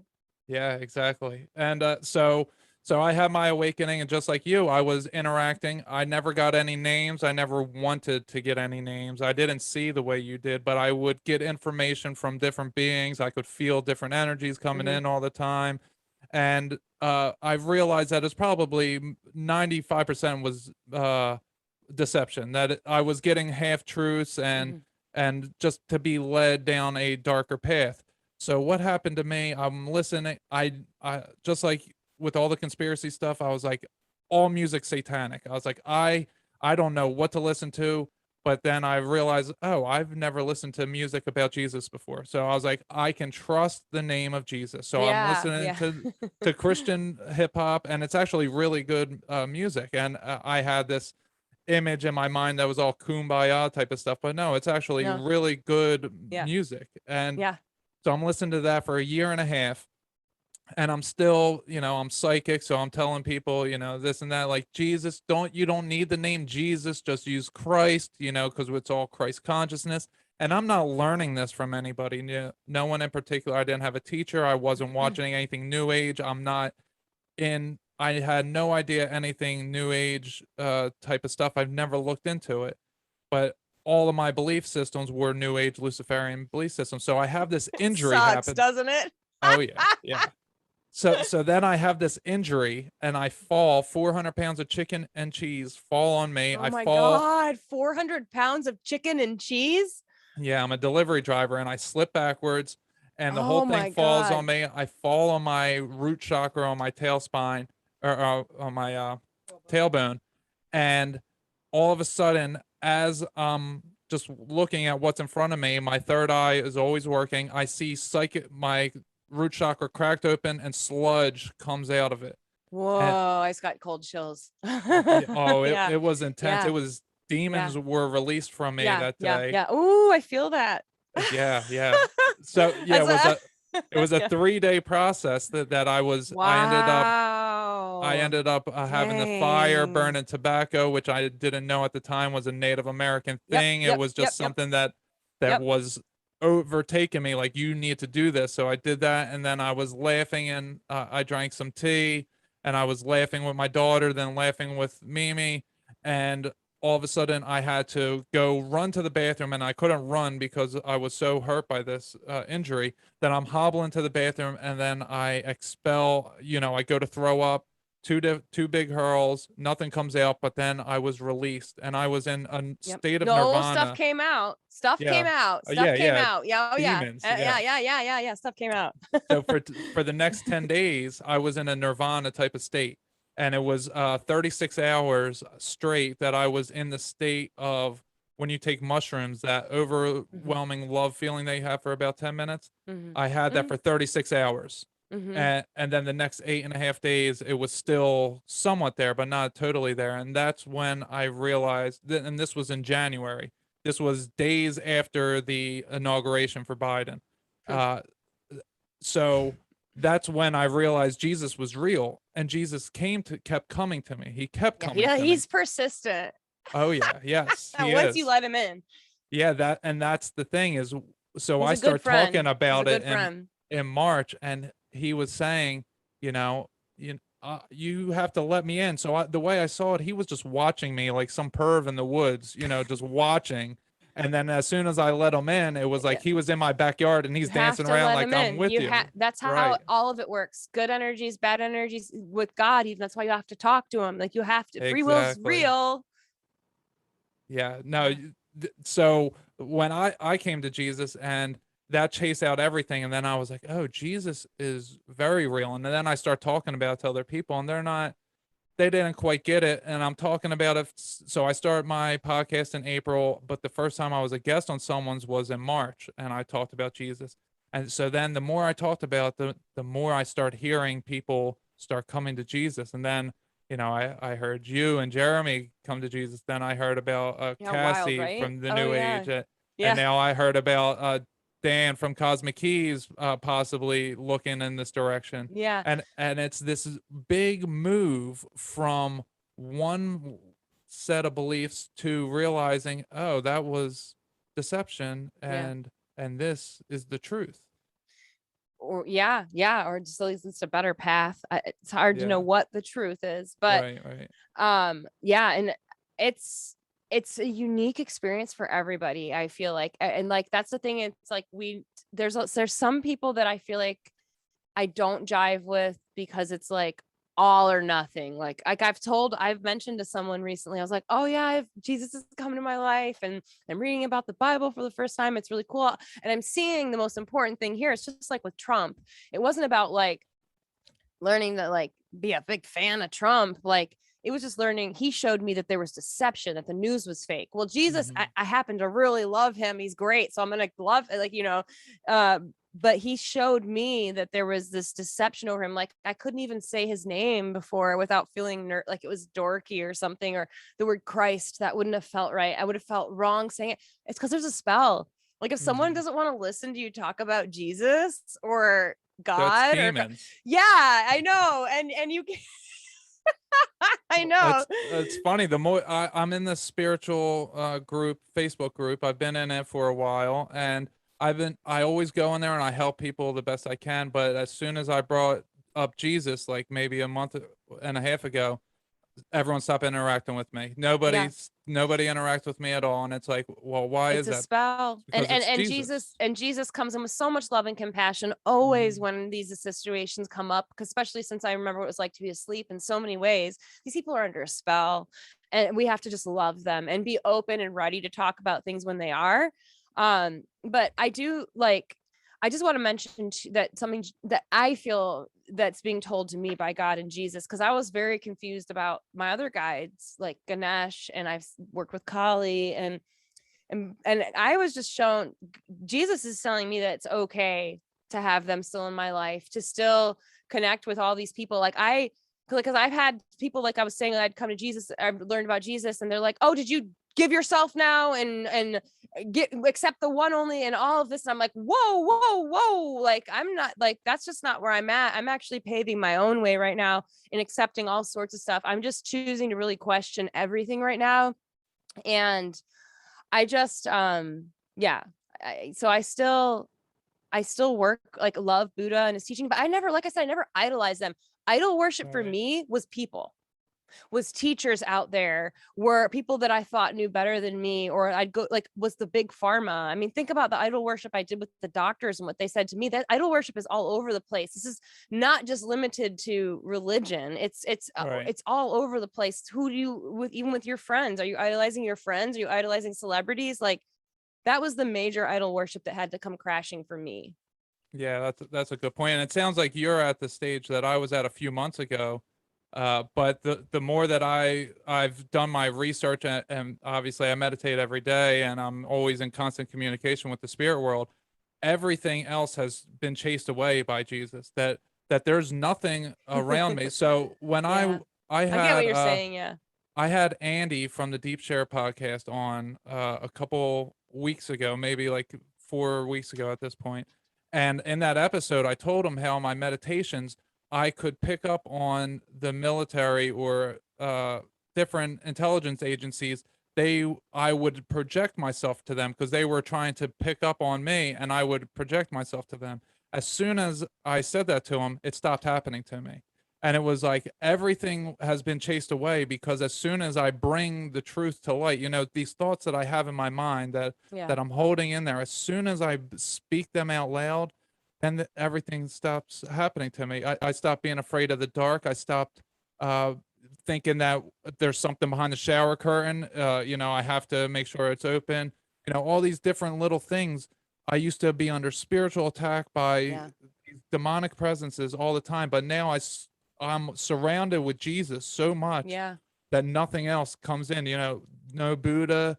No, and I mean, anyone can choose what they want to do. And that's the beautiful thing that Jesus first taught me, is he's not upset with anybody wants to do whatever they want to do. He just wants you to be loved and to get to the right place. And the more that I leaned into Jesus, then the more everything else happened to just leave me. It wasn't that I chose to leave them. They left me, because it was kind of like Jesus chased them all away because they couldn't hang. Yeah, you're so right. And this kind of thing, it's like everybody has their own pace, their with it, but I have noticed this type of thing because there were like, I don't want to like mention names because I'm not about that at all, but there were some people that I was following and really liking the advice that they were giving on maybe like interdimensional beings and the awakening and stuff. And I'm just not looking for that at all anymore.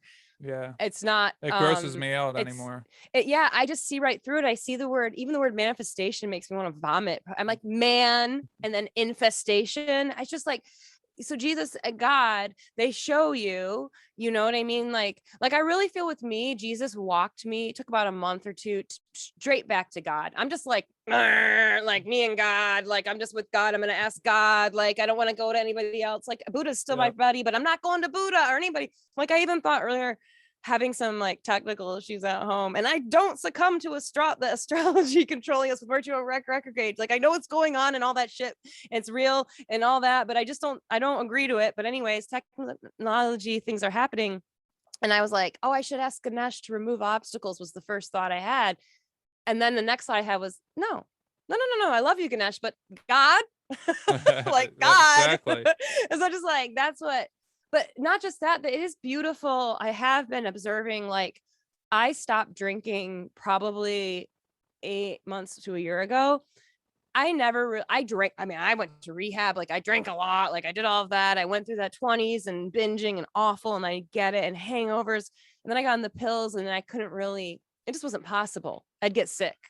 And so I kind of like stopped drinking that way. But then getting off the pills, I was kind of like, yeah, I can drink again. I can party again. And then it was like, wait, I don't want to really. And then like this winter, I just stopped drinking.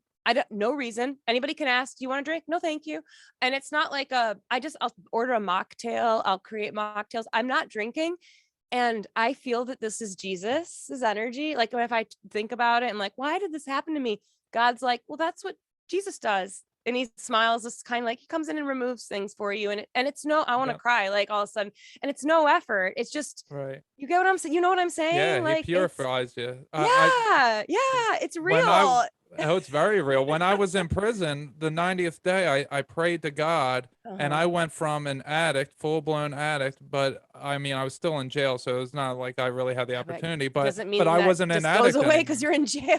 Exactly. You know? I didn't have worse. Once I prayed, I didn't have the feeling anymore. I was like, I didn't realize that at the time, but now reflecting, it's like, oh, I wasn't an addict at that moment, the day after I prayed for the first time in over a decade. Yep. And I wanted to get here to, our little text exchange. So a few weeks ago, you were supposed to be on, but you know, it didn't happen. Energy was super intense for me all of a sudden. And then I think when you really kind of like discover Jesus and coming back to God, like the demons really fight with you. And at being a really emotional person, if I'm not like solid, like sometimes I'll have to cancel and clear my whole schedule, and I'll do it for myself now to just be and cry or do what I need. And that was definitely one of those days. So thank you. And I totally forgot that we were supposed to, which is so unlike me. I'm like not like that at all. That happens. So, but no anyway, keep going with the story. Yes. So it was like a week later, you were on my mind like all week for whatever, you know, and I've had people, you know, not show up, not, you know, these types of things happen. Yeah. And I mean, it is what it is. It's divine timing is what I say. Right. So I'm not too worried about it one way or another, whether it's someone did it purposely or accidentally, you know, it doesn't really matter. But for some reason, you kept on my mind, and it was like a full week later, and I just got this urge. To text you and to tell you to give your burdens over to Jesus. And then you respond by saying, I was like, I hadn't saved your number. So I was like, who is this? Like random number coming through. And I literally had just had a conversation with Jesus, like literally right before I got that message from you. And that was just like literally what I had done. And it was just like, and wow. I never do that. Like I've never texted any of my, people who are supposed to be on, or you know, I have their numbers. Sometimes they put it in information. I don't go ahead and use the number or anything, but for you, it was like, tell her to give me her burdens. And that was wild. I mean, then that's just, you don't make that stuff up. You don't make that up. And it's almost interesting too. And I'm thinking back on it. I think when I didn't know, I'm like, who is this random number telling me to give my burdens to Jesus? It made me angry for a split second. And now I'm like, whoa, that was a demonic energy. Like, oh, my lips feel numb all of a sudden. They had to go out. Because that's the thing. When we have that reaction, when someone talks about Jesus or unconditional love, like, guys, that's demonic energy in us. Like that's pushing that love away. And it's hard to see that it's working through us, but you have to see it. And it's a real thing. Like I'm getting all uncomfortable talking about it, but I've really been seeing, like, even when I was misdiagnosed and I became bipolar for like a decade, and I was angry and suicidal and all this stuff. And that was demonic energies working through me. That we hate ourselves though. We think there's something wrong with us, and we don't realize that this is really just these spirits. We're a vessel and they need a vessel. That's what they don't have. Okay. Like, so they want our beautiful vessels, like our magic, our miracle that God gave us, and they've been hijacking us. Yeah, they have no experience. They want our experience in order to have experience. Yes. Yeah. And that it's just like one thing that I have picked up a lot, channeling people's like family that comes through. And I never call in something. I've never gone, let me call in Ganesh, or let me get your ancestors here. It's just like, for me, it's a kind of fluid come through. I just wanted to say that. I don't know why. Like some people channel, like I know there's channelers that like sit and like purposely. Yeah. And I've never done that. Like I had no interest for some reason. I'm just like fluid. But they say that people's ancestors that have come through, they always say, we're so grateful that you're here for our lineage in the flesh, because you can do the healing. We can do in these bodies, we can have an energy come through, for lack of a better word, transmute it, feel it, allow that to go through. Like when you purge that stuff out energetically. And I did that in ayahuasca. It's a real thing. Stuck energies inside us are what my guides showed me when I had my baptism was causing cancer in all of us. And that can come from any trauma, any feeling. And it's this invisible energy inside of us, stagnant. But our ancestors are very grateful that we're here. And there's something about being in the physical body that's very special, because like interdimensional beings that I've ever encountered and seen, it's always energy. It's always been energy.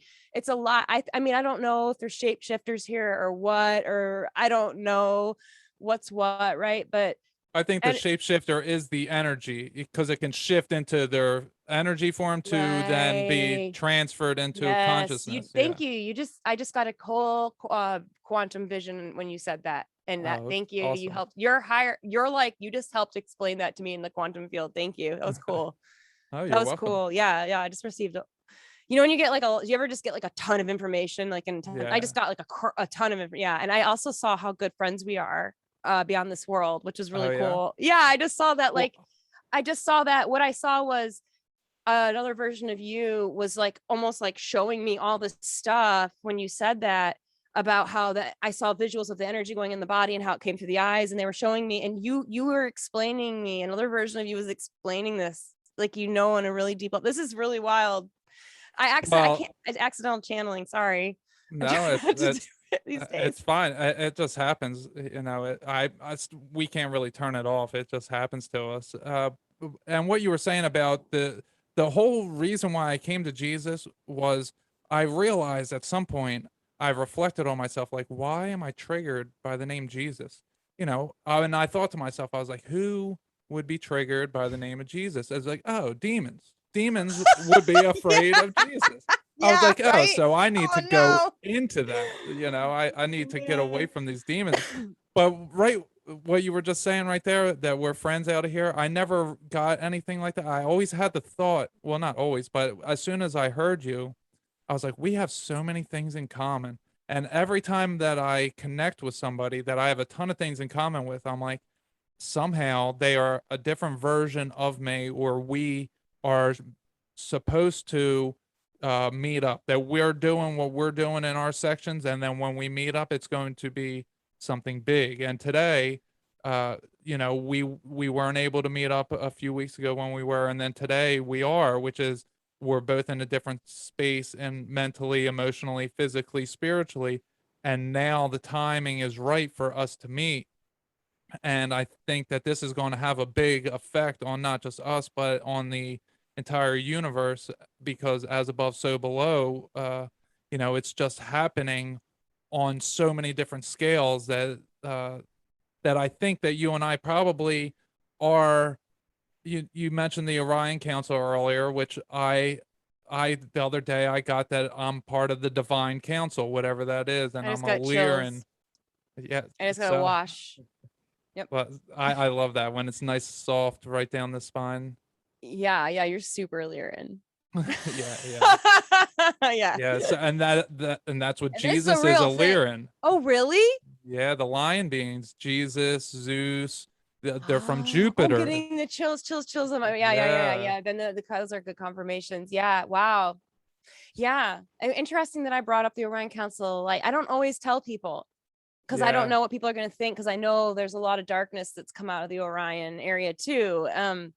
Yeah, what But the Orion Wars. yeah, and just like I mean, I don't look into that stuff too much. I know with everything there's like a good and bad sides. Even Jesus has been hijacked, like the Right. Jesus that I thought didn't live and that was part of the Right. church and I won't have anything to do with it. That's the shadow part of Jesus. Well, then there's the real light, the actual Right. Jesus, like and that's why he doesn't like the church. And I talked about this with Christians a few different times, and and maybe I didn't say it directly to them, but I said it on their episode that Jesus isn't a fan of Christianity because of how Christianity has turned so many people Yes. off to Jesus. it's exactly what he says to me. Yeah, So and look, interesting. I got my WWJD Oh my God, bracelet. I kind of want to get one. I Yeah. know, and I used to laugh at that. Yeah. Why? Because- You know what, too? I had times in my life where I didn't have enough money to pay, like my electric bill was too big or something. And I remember like calling the electric company and they couldn't do anything. They're like, call the government. And so I'd call the government or whatever. They do nothing. You know what they say? Go to the church. And I would go into this church and they helped me out. I remember. And so Oh, that's churches have a amazing. lot of great things. There's a lot of wonderful stuff about the community and everybody does get together but they're worshiping. I don't know. Like, it's just, you don't know who, if you don't know who this person is talking to, giving you information, like you got to be like, here. Okay. This is how I want to explain this. Actually, I had heard in the New Age deception that yoga was not a pure thing. And that was a hard pill to swallow because I was like, how can stretching not be a good thing? Like it only felt good when I've done it, blah, blah, blah, blah, blah. But I did a lot of Ashtanga yoga a long time ago and it was wonderful. But fast forward to now, I don't do yoga. I don't go to classes anymore or whatever, for whatever reason. And then I get a yoga pass as a gift for my birthday. And so I go with a friend to my first yoga class in a year and a half. Okay, this is kind of like what I'm thinking. Some people going to church, and just like you're in yoga, you're kind of in your sort of church, and then there's a teacher who's teaching you and leading you, and you're all together, and you're opening your vessel up, and you're meditating essentially as a group, just like kind of at church, same sort of thing, right? A teacher. Now, great energy, all of it, but I don't know where all these people in the room are. I don't know if any of them, honestly, I'm going to say if they've drank that day, you've opened your vessel up for spirits to come in. That's just an easy one. I don't know who you are or what you're, if you've been purified.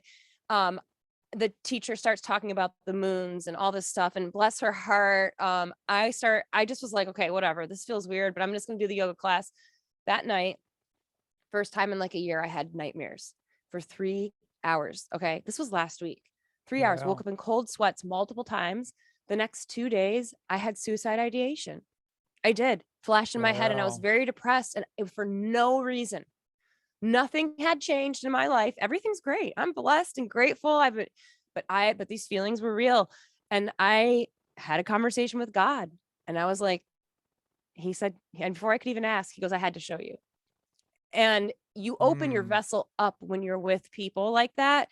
And entities can jump in you when you're doing these poses in yoga. Like you're literally doing these energy poses that allow energies to come in easier. And you're like, when you're group, I'm not saying it's a bad thing. I'm not saying people are going to get demons when they do yoga every time, but I'm saying every single time, if you're channeling, if you're listening to certain music or watching a certain thing, or you're in a group meditating, like you're opening your vessel up. You just got to be careful, because again, in church, like if you don't know who's teaching for you or preaching to you, you don't fully know where they are in this awakening, or if they've truly purified themselves, you just have to be careful. Is this making sense? Yeah, it makes absolute sense. And I want to give this a little piece of advice to you. that so I experienced the abduction phenomenon my entire life up until I came to be with Jesus. And this happens with sleep paralysis as well. People do, they get stuck, and often I am a spiritual warrior. I'm always, in battle. It's the Something Lyran in you. yeah. Lyrans are warriors. Yeah. Well, something's always coming in. I can feel energies come through my crown chakra, and whenever it's uncomfortable, I just repeat to myself, Jesus Christ is my Lord and Savior. I do it several times, 2, 3, 4 times, and it happens all throughout the day. And every time I do it, whatever was there is gone. Yeah. And so when you were telling me you had a nightmare, it came to me that, if you clear out, so say you go do yoga, but then you're calling in Jesus for the rest of the time, then that's going to protect you. Or if you have those suicidal thoughts, which is going to be really hard, but if you can acknowledge that they're not your thoughts in the moment, Yeah. and call in Jesus in that moment, he will chase all of that away from you. So it works strangely. And the way that God became Jesus, which was super weird, because God was just this mind of God, the consciousness, this cloud of consciousness. He decided to take the form of Jesus Christ as soon as Jesus died on the cross, because God realized that humanity needed an idol, that they kept turning to idols that were misleading them each different way that they went. Bulls, rams, zodiac, everything was an idol to humanity, and that we needed the right idol to abide by. So then God was like, okay, boom, Jesus is your idol. That is who you will all be. And so that's He's a cool dude, man. Yeah, Jesus is the best. He's a cool dude. He loves us no matter where we are, no matter how much we want to accept him. And as soon as we let him into our life, it's like, boom, the door gets kicked down, and everyone goes running. Yeah. No, totally. I can't believe I waited so long, but I get it. It's a spell. It's a spell cast over Jesus. It is. This is we're dealing with magic here. We're up against magic, and it's a real thing. And it's up to us really though we have to break the spell. But you know what I've heard is God leaves you in delusion until you're ready. Until you're ready, because even like when you're like, oh, you sound like you're a couple months where I was a couple months ago or whatever, and I'm open to hearing that, I might shift on what I'm thinking here. I might end up signing that I'm just with the one or whatever. I don't know. Like, this is just where I am. And it's like literally, I think the last week, all of a sudden, like I went and just had to change who I was following online. I was like, oh my God, I've been idol worshiping. Oh my God, I've been idol worshiping. Oh my God. Like, I don't want to read other people's stuff. I don't want, like, I'm talking with people. And again, I don't want to say names here because I don't want anybody to like question who they're following or whatever. Even the word following is weird. Yeah. I don't like that. Can't make that. Hey, when I go, oh, someone who follows me, I'm like, barf, I just said that. I used to have public figure on my fucking profile. I want to vomit when I see that. I'm like, what was I doing? You had to kill that demon. And now I see anybody's profile with public figure and I'm like, nope. Like that. But yeah, you gotta, like, last a couple of weeks, that's just like the thing that Jesus, I guess, was like, hey, because I'm seeing ever since I asked God for discernment last spring, it's just been pulling back one new age thing after another new age thing after another, and I'm like, oh my God, like, it's wild. But God pulls back the delusion as you can handle it. And that's how the awakening happens too. I call mine a quantum awakening because it was like, bam, it was like, bam. I was like, whoa, I was really asleep. Oh my God. Like, you're right about me wearing a trench coat. And I went during when COVID first hit, I went to the pharmacy in a trench coat and kitchen gloves and sunglasses and double mask before they said anything, and yelling at people if they got too close, even with the mask on. Oh my God, I was asleep. Totally. I was wearing a mask before they said, when people were dropping dead in China in January and February. Oh yeah, I was watching all that. Yeah, I was wearing a mask then. Yep. And everyone looked at me like I was crazy. Yeah, I went and got N95 I stole masks from my dental hygienist's office when it hit, and I stole like a box of masks when she left the room. I was just like, God. Oh. Yeah. And yeah, but but I have so much love for myself, and I know Yeah. I've been blessed, and I'm grateful for my awakening, because it's like a razor's edge being asleep and awake. It's like you have to, like, you're either asleep or you're kind of awake, or I don't know, like you, and like I can remember the mindset of being asleep, and I know the mindset of being awake. And I think, like, sometimes I know people have been awake for a long time, decades, and they're kind of real frustrated with everything. Why can't people see what's going on? It's so obvious. And I'm like, cause it's a spell. And I remember, cause like a year ago, I was still under it, and it's a real thing to be to have no idea what's going on in this world. And this comes back to Jesus, because Jesus was a rebel, and everything that he was saying was like the alternative, like touching leopards and being friends with prostitutes, and just, he was here to question the status quo. And just like we're all doing, like speaking this truth on our podcast, like, and people will call us crazy. Someone called me Ted Bundy recently. I think it's fucking hilarious, because I don't want to get a vaccine, and I'm not going to wear a mask anymore because it doesn't work. Like, so they think I'm killing people, and they literally called me Ted Bundy. But then old Kara would have been furious. Old Kara would have wanted to find out who that was. The demon inside of her would have wanted to start a fight and get a conversation. And new Kara is like, oh, bless their heart, I love them so much. I know they really think that I'm a killer. Well, that's the dying version of yourself that was grasping at holding on to still being a part of you. And as soon as you reacted that way, you're like, oh yeah, that's not real. Yeah. Then it left you. Yeah.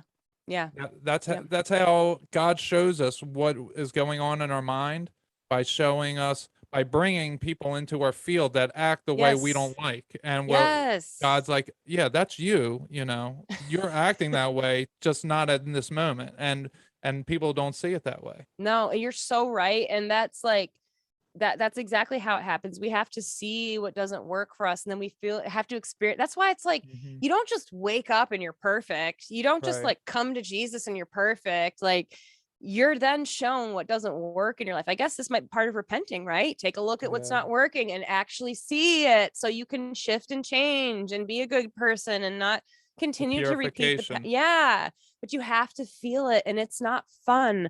Waking up is not, it's not like the New Agers say, guys. We're not ascending to another planet and waking up where it's perfect for the golden age. No, we might be in hell.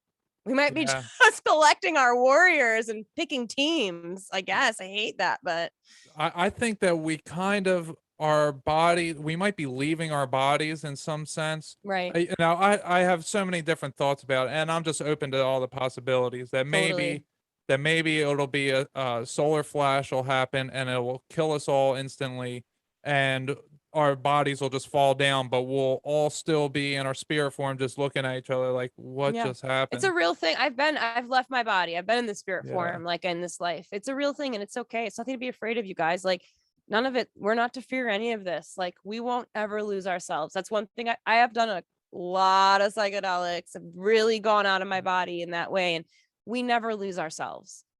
Right. Which is God, right? Yeah. I mean, that piece of that connection. I'm not saying I'm God at all. You're a piece of God, but just to clear that up.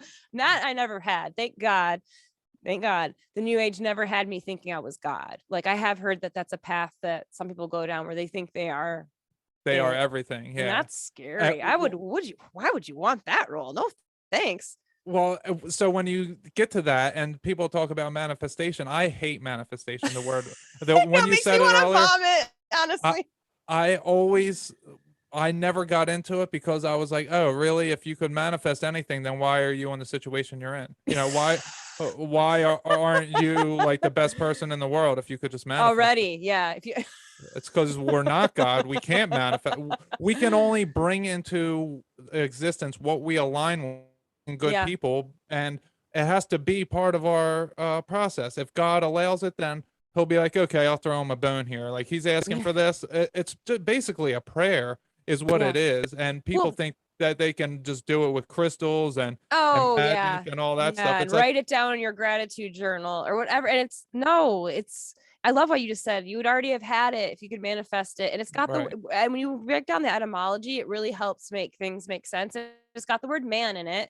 Satan's agenda is to man make everything instead of God make. And infestations and that. People get obsessed with manifesting, and I swear, come on, most of the time when you hear someone manifesting, I want to manifest a convertible, or I want to manifest this opportunity in my life, so it's so wonderful. When are they going, I want to manifest world peace for everybody. I Right. want to manifest like pure love, self-love for everybody. It's always something selfish.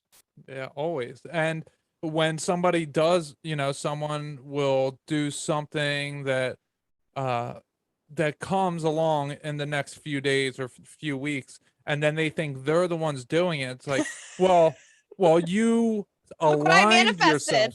Look what I Yeah. manifested. And then I manifested this. And then oh my God, I manifested the weather today. It's just perfect out. You what? You fucking you did what? Manifested the weather. Huh? How did you manifest the weather? I thought God created the weather. I mean, come on, guys. What are we going around Exactly. here? Bad guests, slap on the wrist. Thank the creator. Come on. Right. Thank the party host here. Don't just thank Right. the crew that put the party on. We can only do we can align with it by being good people, and if it is for us, God will give it to us. If Yeah. I'm a good person and I'm really putting all my faith in God and trust, and I'm really doing the best I can, and then I get evicted all of a sudden, and then the next day I'm going to be homeless if I don't have something, then something will happen, and then Yeah. I could say, oh, I manifested that because I was gone, or I could realize like, oh no, God wanted me to go to this path, and that's why God gave me that. I didn't go get that. God gave it to me. Yes. I never used the word manifest ever Yeah, me until the neither. new age shit came in my life in 2020. The only word I'd ever heard of manifest destiny, which I think is a really fucked up thing in history about us manifesting this horrible world that we have now. But I think and- we have to a point, but yeah, right. Well, they've hijacked our consciousness, and people Right. are manifesting the American dream over and over Yeah. again and pushing it upon other people. So exactly. even if they're asleep, God forgive them. They don't know what they don't know what they do.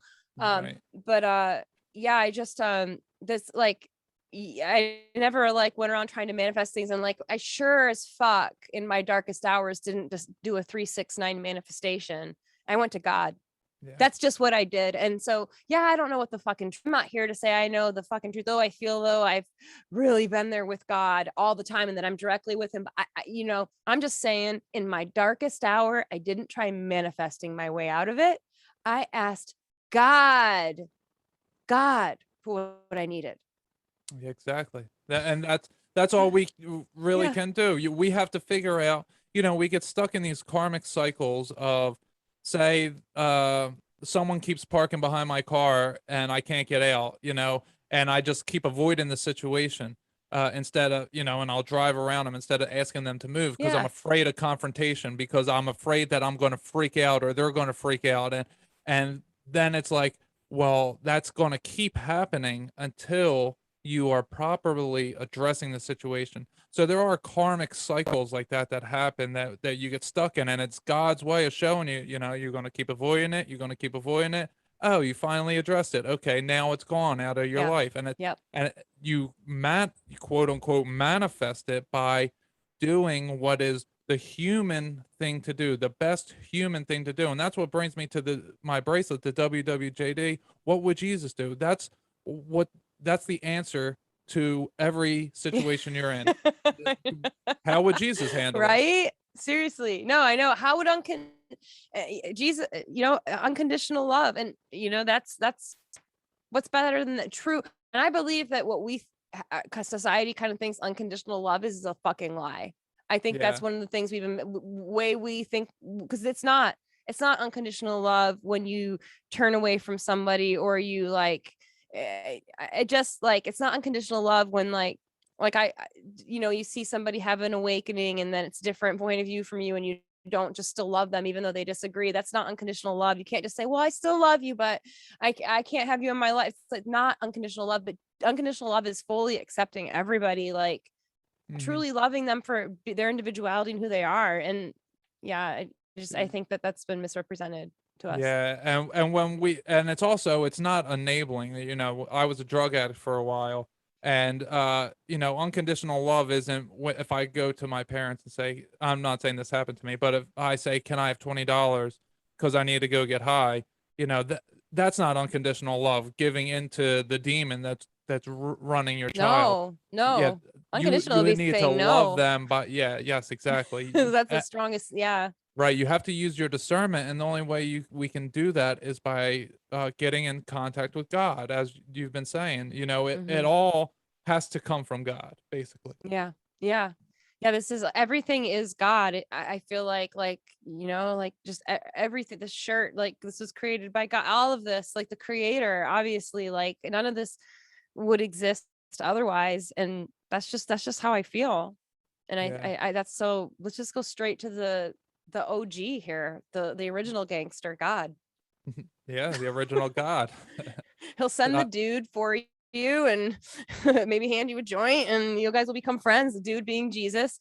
And then, he's gonna take you to the original gangster, the real Godfather. So Well, it's so funny how we all wake up to the lies and we're like, oh, we don't want to go to the mainstream media for our news anymore. We want to go straight to the source. But then when we meditate or do these things, we're going to fake news again. We're going to all these beings that aren't the source. Go straight to the source. Just do what you're doing with your news with God and just go straight to God. I was talking with a friend who's been studying the Bible a long time, and I was like, but what about the concept that like the source you're going to get your information was created by God? So it's just like being with God. And he's like, but no, but you're still not like going to God. You're still like, and then today when I had that thought about, oh, I'm going to have Ganesh remove these obstacles, I was like, got it. No. Why would I, Ganesh? No, like I want obstacles removed. So just ask the one who's best at it. The one who created Ganesh. Exactly. The Bible, see, the thing with the Bible, I know it has a lot of good stuff in it, but it is out of order from the order it was created. And the last line in the Bible says that anyone who adds to it or takes away from it shall be stricken from the book of life. And okay, if that's true, well, it's been taken from already. It's already, they voted past lives out I heard it lost by one vote, but Elijah comes back as a past life through John the Baptist or something like that. Right. Yeah, things were removed already. It was like so 16 and that's books. like, that sounds like the religious way of seeing it, or they're like any stringent. That's a zero thought. Like when someone's like, this is the way it is, it's like, whoa, wait a second, that's right. So when I talk about Jesus, sometimes I had someone who's a famous guy. He's actually, I don't want to say who he is, but he is literally famous. And he's telling me that I'm worshiping the wrong Jesus because of this line in the Bible. And I'm just like, well, it tells me that Bible right there says anyone who adds from or takes away from it. Okay. Well, things have been taken away, so I'm just adding back what's not there now and should be. So how am I incorrect when it's actually you are worshiping something that is false? And I don't want to get into it, but he was sitting there gossiping about other celebrities, and it's like, oh, you think that's okay? You can gossip about people, but not him. It's not him gossiping. That's demonic. Yeah, well, I mean, seriously, like a gossip. It's just like people. I can see it. I was at a restaurant recently, and I could hear another table of girls by me, and I just heard that. Sorry, girls, that I'm calling you out here, gossiping, and on inside me. And now that I have this internal dialogue with God, like that we all can have, it's wonderful. Clear your mind out, guys, and just connect with God. He is just like, yeah, listen to them gossip. You hear the demonic energy working through them. You get shown, and it's like. Yeah. And then you got someone like telling, how can you tell someone else what's right or wrong for them when it comes to God? That's just not a conversation. That does to me. It's just that's incorrect. Like the only people that are doing that are going to get moved just because they're not solid in their own beliefs. Right. You're questioning theirs and you're questioning their foundation. And they're getting real nervous now because they were never solid because they're seeking externally. Right. And God didn't stop talking to people. Man put the Bible together. And God didn't stop talking to people 2,000 years ago. I speak to God all day, every day. So why is what I feel in my heart, the information that I get, why is that less valid than an ancient book that maybe it's not even from 2,000 years ago? Maybe we don't even the Freemasons really know. wrote it in the 1700s. That's the thing that's why I say, like, for me, the Bible's not the end all. Like, there's no end all for me. I don't have, I mean, God, I whatever. I don't, but like, there's no book that's like, it's just like, learn as much as you can take like I like that here that you still connect with your guides, you still meditate. Like I'm not afraid of yoga. I just had to see that like there's all these and I told a friend like that wanted me to go to class, do you want me to go again after that? And I was like, well, I kind of had an incident last time after doing yoga, so I'm steering clear of that right now. And I never got a response. I'm sure it weirded her out big time to hear that suddenly I'm like, but the thing is as an open channel, as somebody who's super, like I've had beings, it's called possession, where they jump in and speak through me when like couple times when I was on mushrooms. That's a real thing. Like we gotta be careful. You gotta be very careful. That's why I don't like seeing people like doing tarot readings online and teaching kids to channel and call in aliens and sit under a copper pyramid and channel them. It's like, be fucking careful, guys, because there's not everything is pure out there at all. And the deception is really deep, and Lucifer's trying to trick people to join his team. But you just have to have discernment. You have to protect yourself. I don't even know how I got to that. I lost myself there. Jesus, bring me back. Well, it happens. Yeshua. It happens. I like to blend together all the information I learned. Like God purposely had me learn everything that I've learned, and I can see. So when I started this podcast, my idea was, I want to blend together normies and weirdies or crazies. I want to bring the conspiracy theories, I want to bring the spiritual stuff, but I also want to bring the healing of weight loss and losing loved ones and all of the trauma that has occurred. That's what I thought it was. But then it was like, oh no, you're going to blend everything. You're going to bring all of these people together. And the only way to do that is to learn what my quote unquote enemy is doing in order to learn how to reach them. This is how God reaches us. When I'm a drug addict in jail, is God had to reach down to me. He had to come to me where I was, meet me at my level. And this is what we have to do. We have to meet people. So like you learned all this new age stuff so you could reach the new age people. Exactly. Right. That's so wise and profound of you to say that. I've received that information too. And it's like you had to go in the snake pit, Kara, to see how the snakes were doing stuff. And you have to learn their ways in order to bring them we're out like of it, spies show them for the deception. Yeah, exactly. Dun, dun, dun, I'm here for God. Dun dun. No Lucifer. Dun dun. This has been such a great conversation. Yeah. I'm so excited, I'm so glad we got to talk, and we share so many similar beliefs, and I'm sure that we probably, as you said, that we know each other on other levels. Oh yeah, I saw that. Yeah. I call it past lives, past consciousnesses. I'm not sure exactly what it is, but there's something more that exists. There's been more than this just moment right here. And it was like, I received like quantum, like, I was like, I saw the vision. It was like, it's like your higher self essentially, like, yeah. And you're like really scholared and educated. And what I took from this, when I saw that, like you understood the way energy worked and how it moved into people. Like you were literally like, in that second, I received like you talking to me for like an hour. That's how much information. Right. Like, and you were showing me how I literally have been wondering this. So thank you. How I was like, how are these reptilians really, really in there? Like, I get it. And I just like saw how it was like green energy too, how it went inside somebody and it showed me it through the eyes. And like, but then you were like, you had like a baton and you were like a chalkboard behind you, kind of like a professor in a classroom. And you were like showing me all of this. A suit too. I'm getting a lot. It's like a college university. You're like a professor. It's like, that's how I'm seeing you. It's like it's just you're teaching me though. And then I was like, oh, he's my buddy. Okay, I get it. I was like, oh, I get it. I see. This is me. Like I all that in that instant, I received all of that. Yeah, that's how it usually works for me. And it's funny that everything you're describing, that is kind of me. And I always get that I'm going to help teach the teacher. Did I lose her? Uh-oh. Hold on a second. I saw you move. Okay, yeah. You're saying everything back. you described. Yeah. Yeah, so everything you were describing is me. And I always get that I'm going to help teach the teachers, that I'm not for everybody, but I'm going to reach the people who are going to reach the people. Yeah. I'm very happy that you were able Yeah, I to see share that with you. me. I That's see you. awesome. Yeah, yeah, you're a very powerful being yourself, very wise. Yeah, Mm. definitely. Yeah, definitely with a purpose.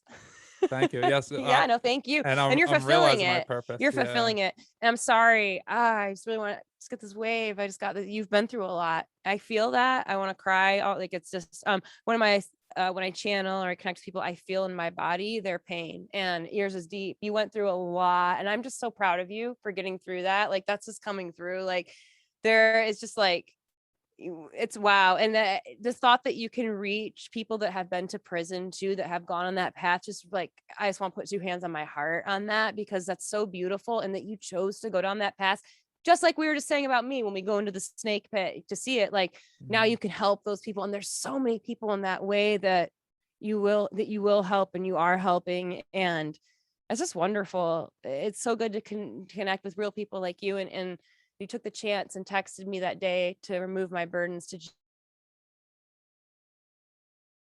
Oh, it's doing it again. I Uh-oh. hope you heard that.